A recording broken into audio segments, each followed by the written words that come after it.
কে রে, কি রান্না করবি রে? এই তো আজকে রান্না করেছি গরম গরম ভাত আর উচ্ছে ভাজা আর কুমড়োর তরকারি আর ডাল। তোর ভাত গরম আছে এখনো? যখন রান্না করেছিলাম গরমই ছিল। আর তখন গরম ছিল। আর এই ধনে পাতার চাটনিও করেছি। কি পাতা? ধনে পাতা। ও, তোমার মুখের পাতা না। এই যে নাম রেখেছি বাবা, ধনে পাতা। আসলে আমার বরের তেতো খেতে খুব ভালো লাগে, মানে যে কোনো তেতো, সেটা উচ্ছে হোক বা নিম পাতা হোক, একটু একটু ভালোই।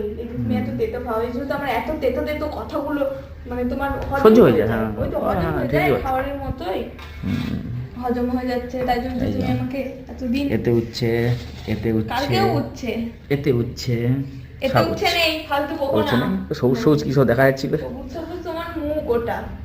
এত কষ্ট করে রান্না করি, মেয়ে মানুষের সেই সকাল হলে রান্না, দুপুরে রান্না তুই এক করো, কাজ করবি, রাতে সকালে রান্না করতে হবে না, তুই রাত্রে রান্না করবি, তারপর আবার ভোরবেলা রান্না করবি।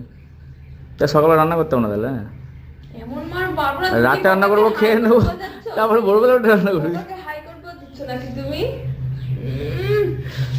দে। ভালো করে বউ পেয়েছে, এত দাও রান্না করে খাওয়াচ্ছি এইটা তোমাকে। সব পরিবারের একই ডায়লগ।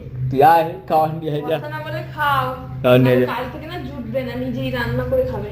কারণ আমি রান্না করে খেতে যাবো, হোটেল থেকে খাবো।